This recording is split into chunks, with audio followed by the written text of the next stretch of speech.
प्रातः क्लास चल रहा था 14/7/1965। चौथे पेज के मध्यांत में बात चल रही थी तुम्हारी कॉन्फ्रेंस देखो कैसी नंबर 1 है और ये किसकी कॉन्फ्रेंस है?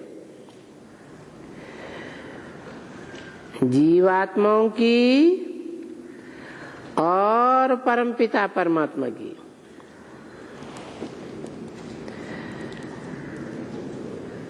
परमपिता परमात्मा निराकार है और वो तो जीवात्मा है। वो निराकार है, वो भी आकर जीवात्मा बनता है।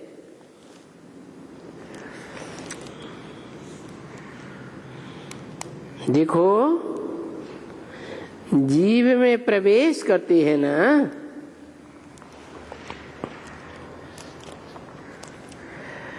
वो कहते भी हैं पराये जीव में प्रवेश करता हूं, नहीं तो मैं कैसे बैठ इनको अपना परिचय दूं और सारी रचना के आदि मध्य अंत का राज समझाऊं, त्रिकालदर्शी बनाऊं, सुदर्शन चक्रधारी बनाऊं। देखो, तुम जानती हो कि अभी हम सुदर्शन चक्रधारी बनते हैं। दुनिया की बुद्धि में बैठ ही नहीं सकता कि ये ब्राह्मण क्या कर रहे हैं, क्योंकि मनुष्य थोड़े ही सुदर्शन चक्रधारी बनते हैं।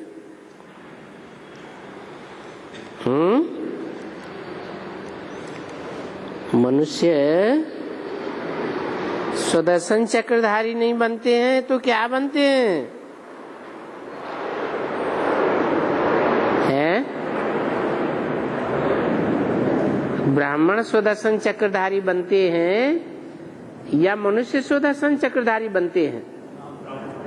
क्यों? मनुष्य क्यों नहीं बनते?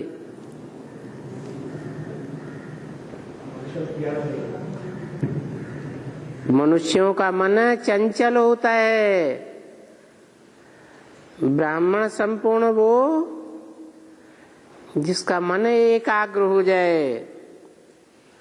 एकाग्र मन स्वचिंतन करेगा या परचिंतन करेगा? स्वचिंतन करेगा। तो मनुष्य नहीं सुदर्शन चक्रधारी बन सकते।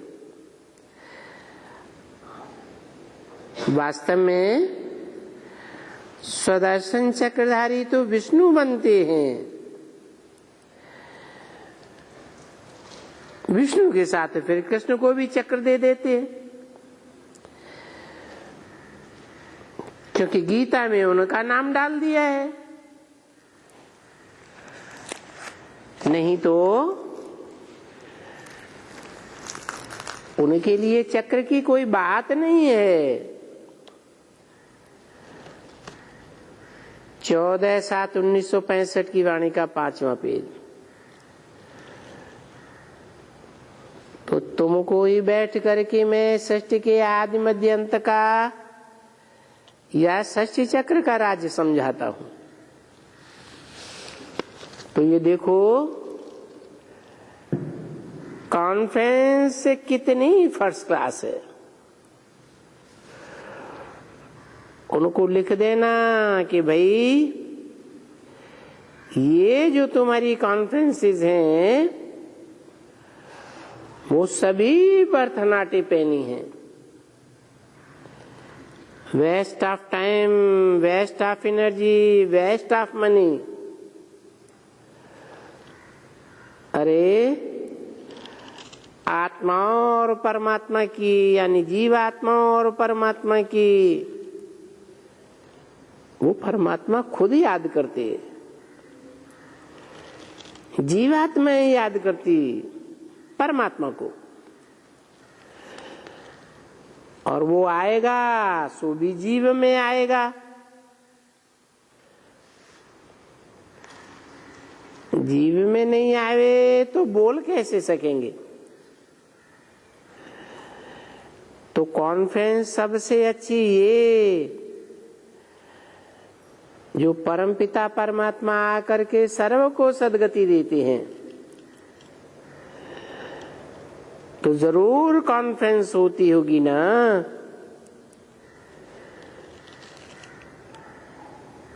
और पतित पावन की पतितों के साथ कॉन्फ्रेंस होगी ना, तब तो पतितों को पावन बनावेंगे। अभी कितनी सहज सहज बातें हैं समझने की और समझाने की। योग तो सबसे उत्तम ते उत्तम है, आत्माओं का परमात्मा से। सो भी आकर के खुद परमात्मा सिखलाते हैं कि माम एकम याद करो। देखो अभी है ना,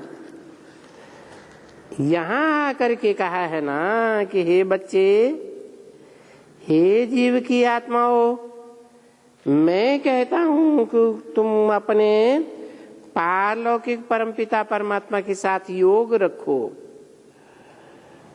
तो तुम्हारा विकर्म विनाश हो जाए। यानी जबकि आत्माएं सभी परमात्मा से मिलती है, और जरूर परमात्मा जब आते हैं तो आत्माओं को इनहेरिटेंस देंगे। तो बरोबर इनहेरिटेंस सर्व का सदगति दाता, सर्व को सदगति या जीवन मुक्ति या मुक्ति देने वाला। जब तुम ये बातें सुनाएंगे तो समझेंगे तो सही ना कि ये जो कहते हैं जरूर उनको वो ही समझाते हैं। और समझेगा कौन? और तो कोई किसी को ये बातें समझाते ही नहीं है। तुम कहाँ भी जाकर के ऐसी बातें बोलेंगे तो समझेंगे कि ये और तो कोई भी नहीं है, क्योंकि और तो कोई से भी ऐसी बातें सुनी ही नहीं। क्योंकि तुम तो बहुत अच्छा समझाते हो। बाप आकर के सेकंड में जीवन मुक्ति देते हैं, वो क्या लिखेंगे? शास्त्रों में लिखा है सेकंड में जीवन मुक्ति, लिखा है। ऐसे तो और कोई को लिखने की दरकार ही नहीं। सेकंड की जीवन मुक्ति फिर बाकी तिक तिक शास्त्रों में होने की दरकार ही क्या है?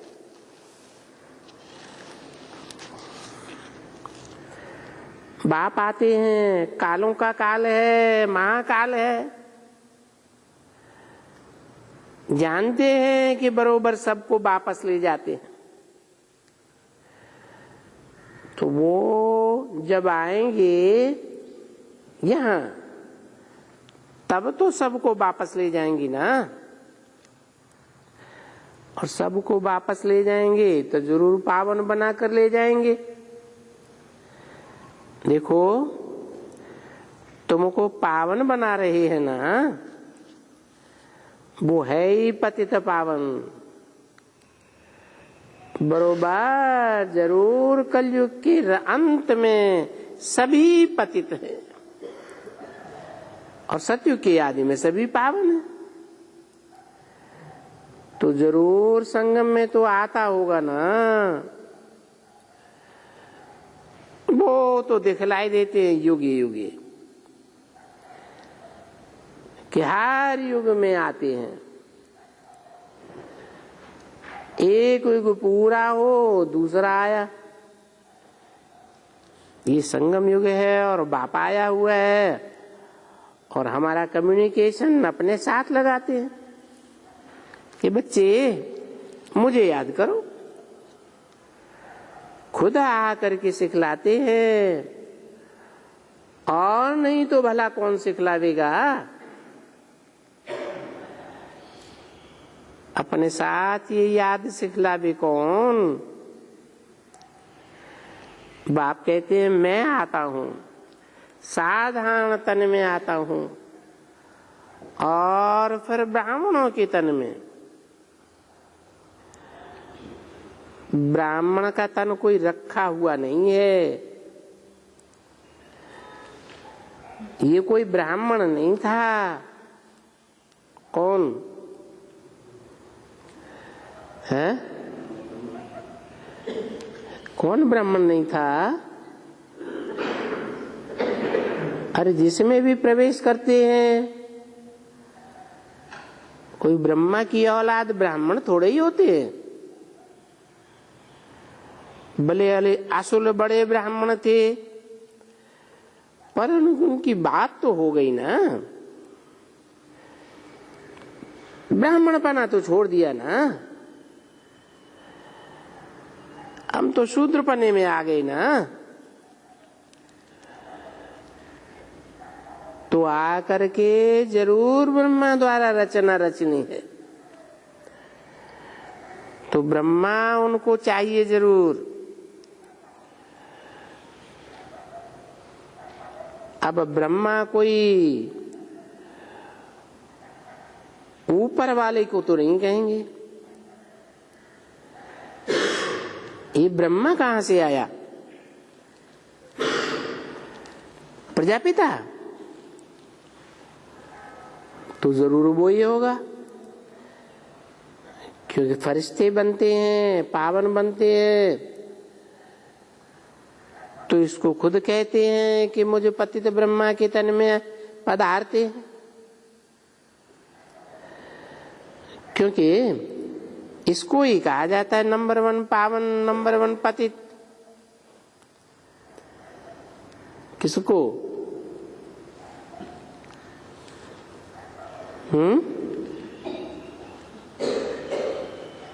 किसको कहा जाता है नंबर 1 पावन, नंबर 1 पतित? ब्रह्मा ही नंबर 1 पावन, नंबर 1 पतित है। तो ब्रह्मा ना 84 जन्म पूरा हुआ तो जरूर पतन में आएंगे, जो फिर फरिश्ता बनते हैं। तत्वम, तुम भी ऐसे ही बनते हो। ब्राह्मण सो देवता। बरोबर देखते हो कि पुरुषार्थ जो इनका जास्ती जाता है, वह ऊंचा पद जाकर के लेते हैं, क्योंकि ये तो पढ़ाई है। तुम बच्चे समझते हो कि बरोबर जितना हम जिसको समझाएंगे, जिसका हम कल्याण करेंगे, क्योंकि तुम सभी कल्याणकारी हो गए ना। वो एक बाबा थोड़े ही कल्याणकारी है, एक बाबा थोड़े ही सर्व की सदगति करते हैं। मददगार तो चाहिए ना, खुदाई खिदमतगार भी तो चाहिए ना। तो देखो, बाप की तुम खिदमत में हाजिर हो, ऑन गॉड फादरली सर्विस। सो भी गॉड कौन सा? On heavenly God fatherly service. ये अंग्रेजी अक्षर बहुत अच्छे हैं।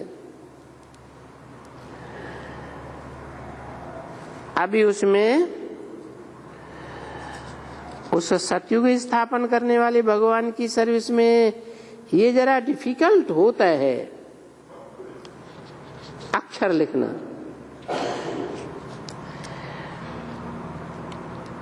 उनके अक्षर बड़े अच्छे हैं। भले वो हेवन में जाते नहीं है। कौन? अरे अंग्रेजी अक्षरों की बात हो रही थी ना। कौन हेवन में नहीं जाते हैं? अंग्रेज लोग हेवन में जाते नहीं हैं, तो भी गाते तो है ना कि हेवन स्थापन करने वाला वो तो गॉड फादर ही है। भले नहीं रहते हैं हेवन में, परंतु ये तो समझ में है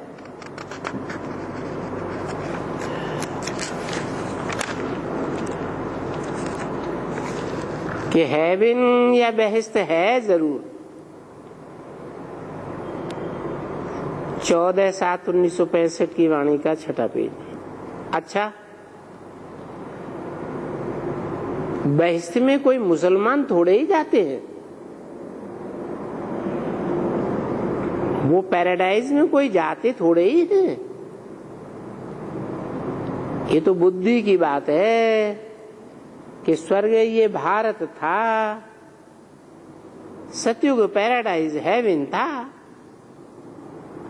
अभी हेल है। हेवन की स्थापना करने वाला सिवाय बाप के और कोई हो ही नहीं सकता है। तो हेवन और हेल, हेल और हेवन, तो जरूर जब ये हेल का अंत आएगा और हेवन की स्थापना हो तब तो बाप आए ना। तो बराबर तुम अभी जानते हो, समझा सकते हो अच्छी तरह से कि ये तो अभी पूरा हेल है एकदम।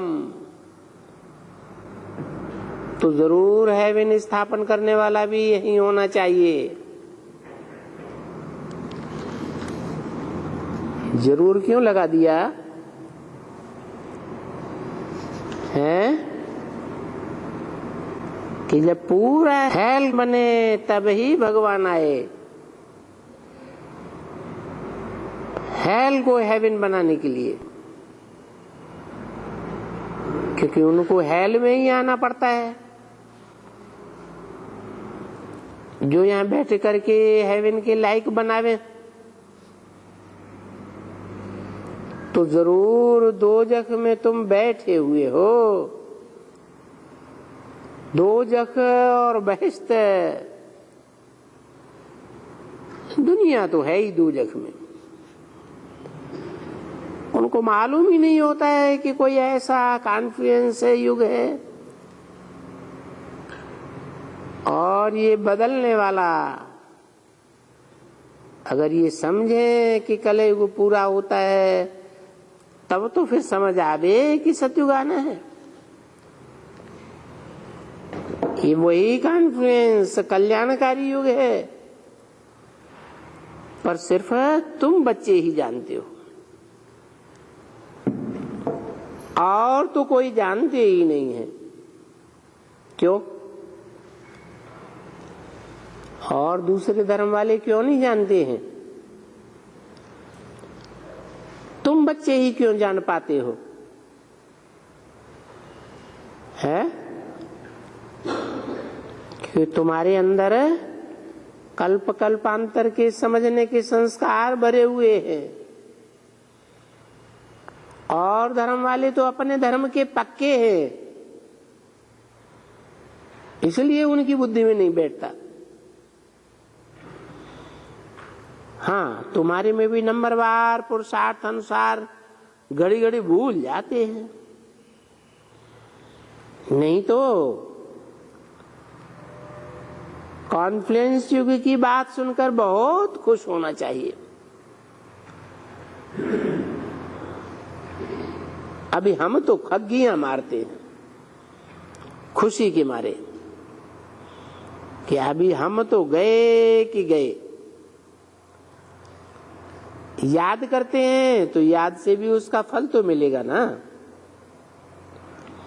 गाते हैं कि भक्तों को भक्ति का फल देने के लिए भगवान को आना ही पड़ता है। अभी किस रूप में आते हैं वो इस बात में मुझ जाते हैं। तो समझते हैं कि कृष्ण रूप में आया। कृष्ण के रूप में तो साधारण नहीं हुआ। अरे कृष्ण तो बड़ा साधारण, वो तो तेजोमय बालक है। और यहां तो सब काले लोग, आयरन एज्ड। यहां गोल्डन एज्ड कहां से आए? बाप आकर समझाते हैं, बच्चे मुझे आना ही होता है आयरन एज में या पतित दुनिया में पावन बनाने के लिए। तो भी तुम बच्चे जानते हो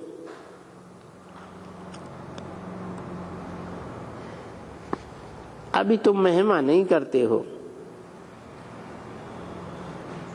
तुम जानते हो कि बरोबर बाबा द्वारा मम्मा बाबा ज्ञान उठाते हैं।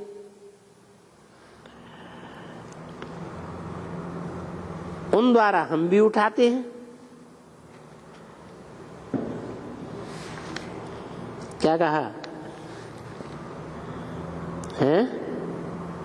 मम्मा बाबा किसके द्वारा ज्ञान उठाते हैं? हैं? बाबा द्वारा। कौन सा बाबा?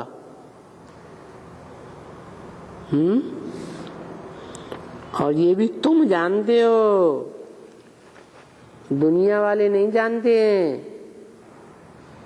ये मम्मा बाबा भी नहीं जानते हैं। क्या कि हम किसके द्वारा ये ज्ञान उठाते हैं? किसके द्वारा? द्वारा माने में कोई मीडिया हुआ ना, तो किसके द्वारा उठाते हैं? हैं? ये मम्मा बाबा ज्ञान किसके द्वारा उठाते हैं? बाबा कहा।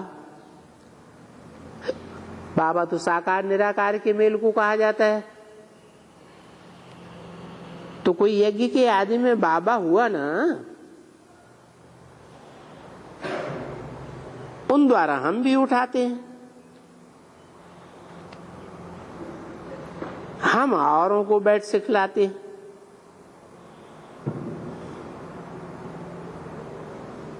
बस महिमा है नहीं कुछ। सिखलाने वालों की भी कोई महिमा नहीं है, क्योंकि सिखलाने वाला तो एक है, कोई की महिमा नहीं है। अभी महिमा करना बंद।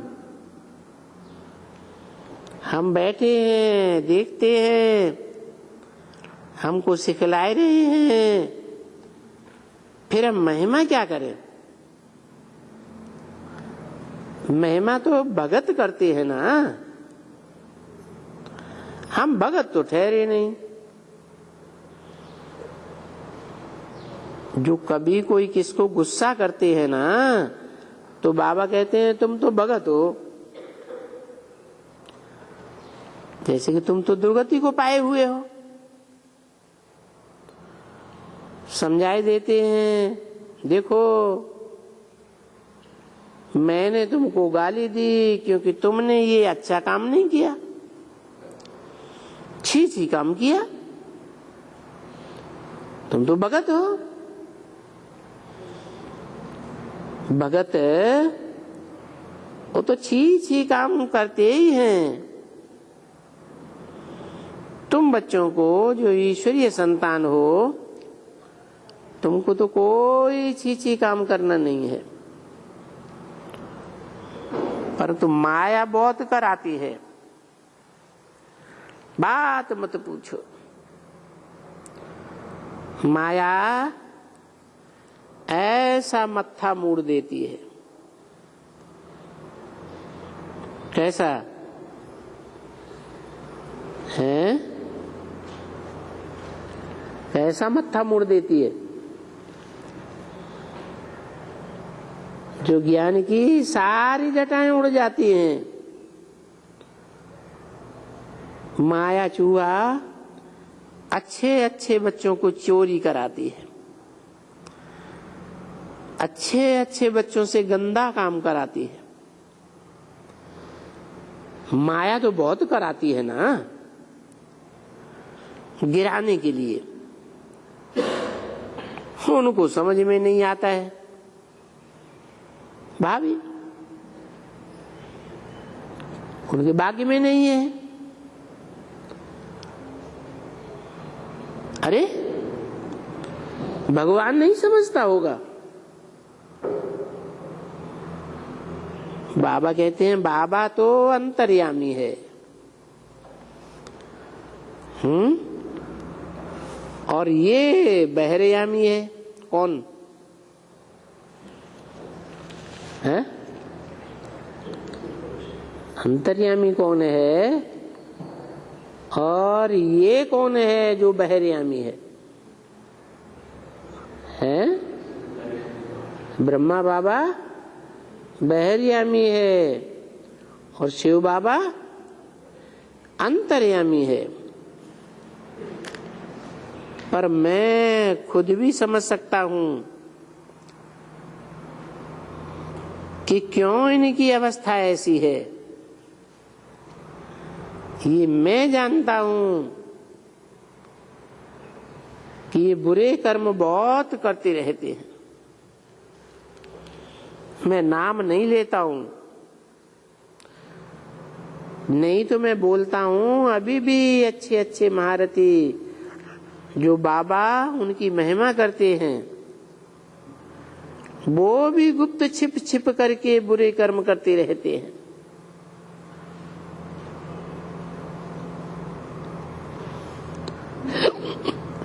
खराब खराब खराब काम, खराब कर्म उनको कहा जाता है।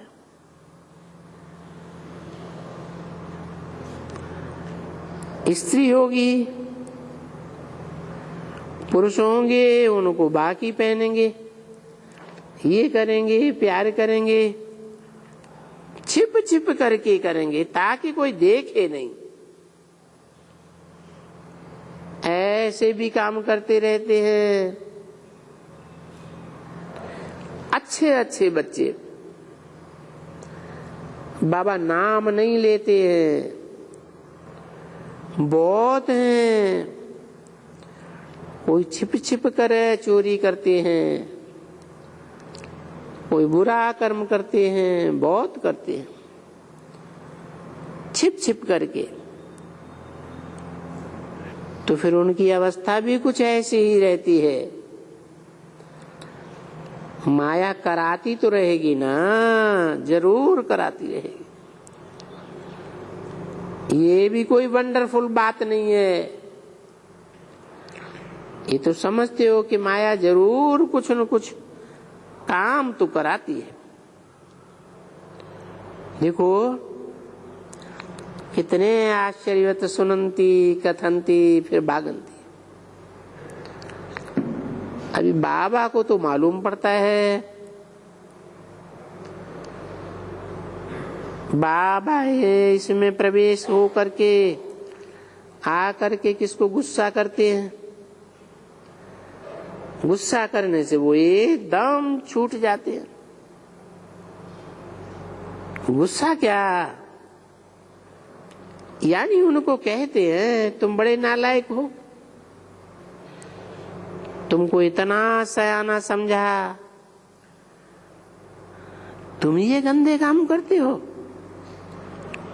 क्योंकि वो मेरे सामने प्राइवेट आते हैं ना, हम तो उनको कहता हूं ना। यानी बाबा उनको सामने इन द्वारा कहते हैं कि तुम बुरा काम करते हो, तुमने ये किया ये किया, तुमको शर्म आना चाहिए। तो वो बाप को न समझे इनको समझ लेते हैं किनको है? किसको ना समझ किसको समझ लेते हैं? सुप्रीम सोल अंतर्यामी शिव बाप को न समझे, इस साकार को समझ लेते हैं। ये हमको ऐसे ऐसे कहता है, हमारी इंसल्ट करता है, फिर भाग जाते हैं।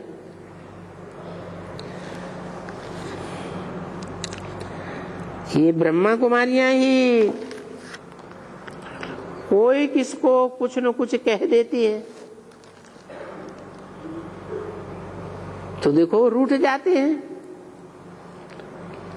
आश्चर्यवत भागंती हो जाते हैं। 14/7/1965 की वाणी का 7वां पेज। इतनी बुद्धि नहीं कि क्या हम इनसे रूठे। अच्छा, उनसे तो न रूठो ना,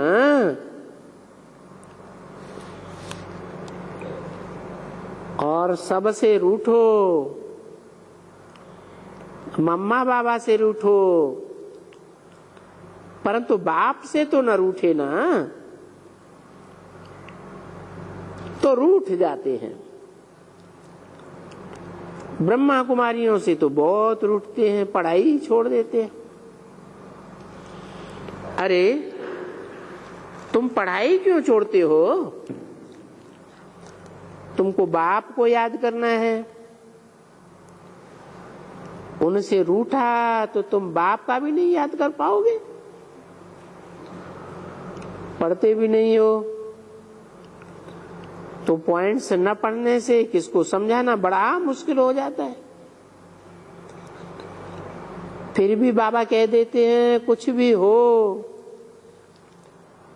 भला ये तो समझाओ कि बाबा ने 5000 वर्ष पहले ऐसे ही कहा था कि माम एकम याद करो, देह का भान छोड़ो, और आत्मा को कहा कि एक मुझे याद करो तो मैं तुमको स्वर्ग का मालिक बनाऊंगा। अभी स्वर्ग के मालिक में तो फर्क हो गया ना।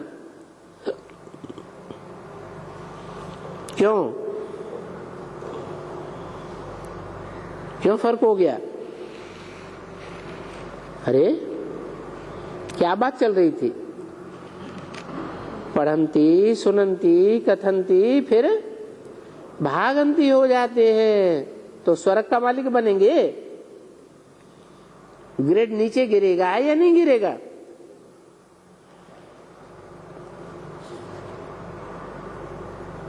स्वर्ग में तो सभी जाते हैं।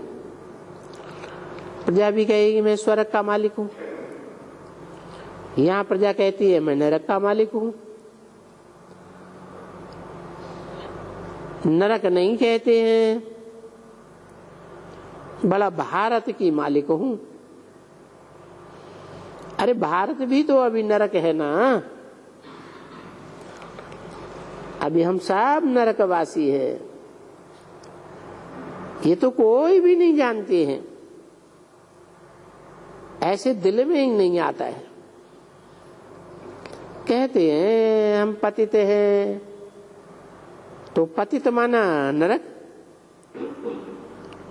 तो किसको भी तुम कह दो नरकवासी हो। देखो मरते हैं तो कहते हैं भाई वैकुंठवासी हुआ, तो कहाँ का वासी था? नरकवासी था ना। अभी ऐसे अगर कहे तो बिगड़ पड़ते हैं। बड़े आदमी सभी इस समय में हैं तो नरकवासी ना। स्वर्ग में तो देवताओं का राज्य है ना, तो सब नरकवासी अभी हैं। जो भी हैं यहाँ साधु संत महात्मा ऋषि मुनि राजा रानियां कहाँ हैं? अभी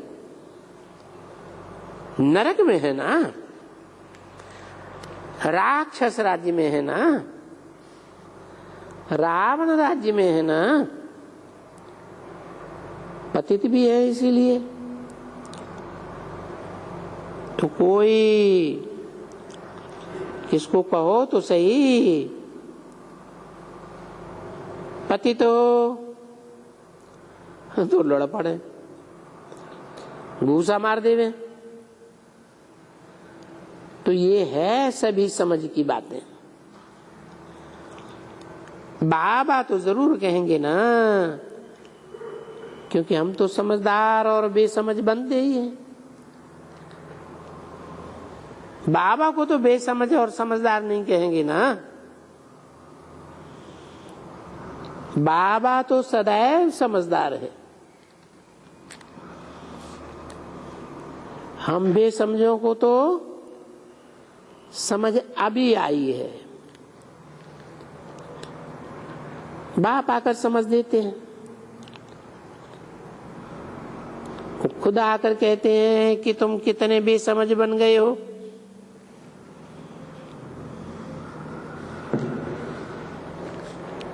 ऐसे बाप ही कहेंगे ना। देखो माया ने तुमको कितना बेसमझ बनाई दिया है, तो बाप बगैर ये अक्षर कोई कह नहीं सकता। देखो तुम स्वर्ग के मालिक थे, अरे भारतवासियों चलो सबको लगाए दो, अरे भारतवासियों तुम स्वर्ग के मालिक थे।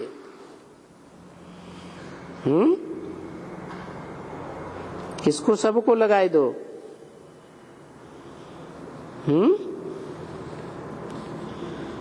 जो भी भारत के रहने वाले हैं, भारत में वास करने वाले हैं, उन सब को लगा दो, अरे भारतवासियों तुम स्वर्ग के मालिक थे। अरे कितने पदमपति थे, अभी कितने बेसमझ बन गए हो एकदम। तुम्हारी बुद्धि पत्थर बुद्धि हो गई है, कौड़ी मिसल हो गए हो। तो कौड़ी से हीरा वो तो गाया जाता है ना, हीरे जैसा जन्मा मूलक सो हो गया कौड़ी जैसा।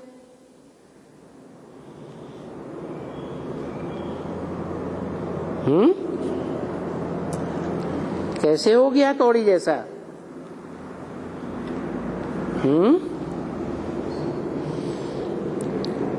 अरे कौड़ी के पीछे मरते हो तो कौड़ी जैसा जन्म हुआ ना।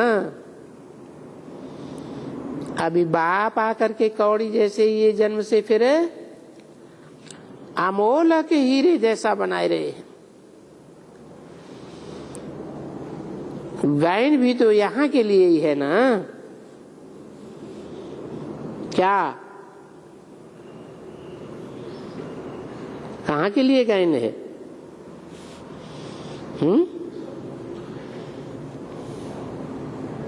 हीरे जैसा जन्मा मूलक कौड़ी बदले जाए रे।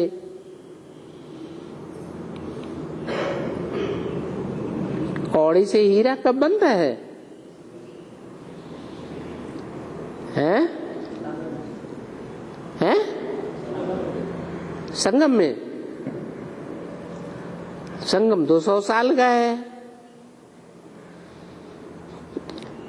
अभी कौड़ी जैसा है या हीरे जैसा जन्म है? तो कब बनता है हीरे जैसा? है? अरे बोला ना, अभी बाप आकर के कौड़ी जैसे से फिर अमोल के हीरे जैसा बनाए रहे हैं। तो बाप आकर के बनाते हैं, ये ब्रह्मा के तन में आए और चले गए, फिर अपने आप बनता रहता है। हैं? कि राम के द्वारा बनता है? बनता तो राम के द्वारा है, मुकर्रर के द्वारा ही बनता है, परंतु बाप आते हैं, प्रत्यक्ष होते हैं, शिव जयंती मनाई जाती है, महाशिवरात्रि गाई जाती है,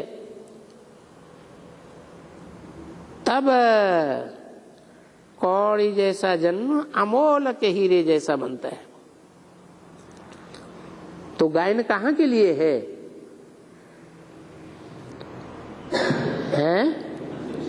36 के लिए है, 69 के लिए है, 76 के लिए है, या कहीं और के लिए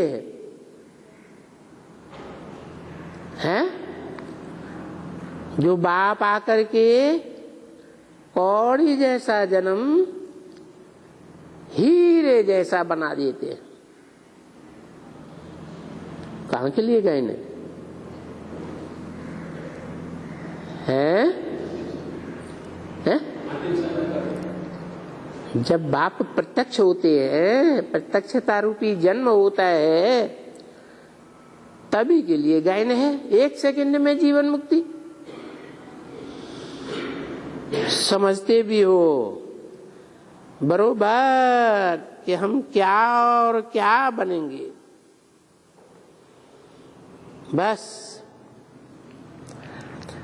बाबा आकर के हमको याद से क्या बनाई देते, इतना मालिक बनाई देते हैं। हम कल स्वर्ग के मालिक होंगे, ये तो खुशी होती है ना।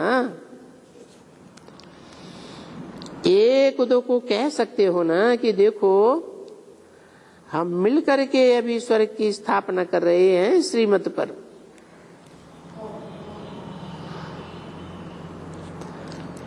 ऐसे कहेंगे ना कि श्रीमत पर हम स्वर्ग की स्थापना कर रहे हैं, कहेंगे हैं? श्रीमत पर स्वर्ग की स्थापना कर रहे हैं, या मनमत पर कर रहे हैं, या ब्रह्मा कुमारियों की मत पर कर रहे हैं? कैसे कर रहे हैं? या ब्रह्मा की मत पर कर रहे हैं?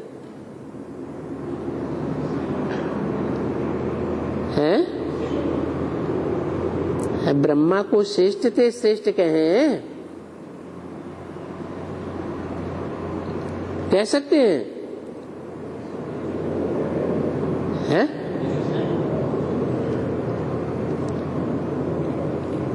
तो फिर श्रीमत क्यों कहा? किसकी मत? श्री की मत। तो स्वर्ग का स्थापन करने वाला मालिक भी तो जरूर मत देता होगा ना।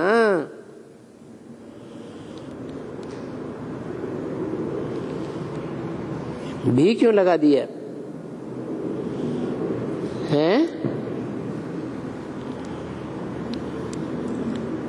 भी एक के लिए लगाया जाता है या 2 के लिए लगाया जाता है? हैं? 2 के लिए लगाया जाता है। तो जो निराकार बाप शिव है वो तो है ही स्वर्ग स्थापन करने वाला, परंतु वो मालिक तो नहीं बनता है। तो बताया कि स्वर्ग का स्थापन करने वाला मालिक भी तो जरूर मत देगा ना।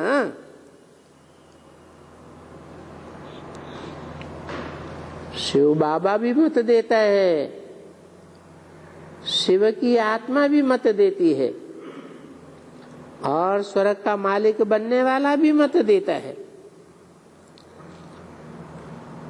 वो भी तो लायक बनाएगा ना। तो तुम जानते हो कि हम श्रीमत पर अपनी स्वर्ग की स्थापना कर रहे हैं। हम फिर स्वर्ग का मालिक बनेंगे जहां दुख का नाम निशान नहीं रहेगा।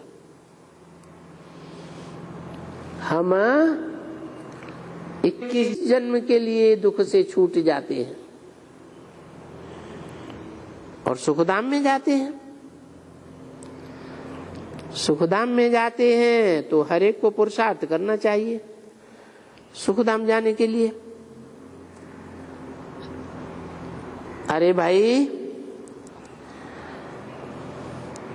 तुमने सुखधाम को याद किया क्या? भाई, दुखधाम को भूलते जाओ तो जाएंगे सुखधाम में वाया शांति धाम में अपने स्वीट होम से। बाप के घर से हो करके फिर ससुर घर जाएंगे।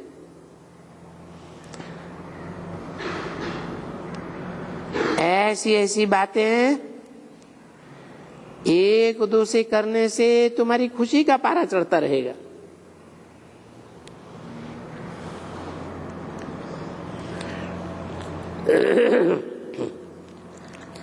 अच्छा, ओम शांति।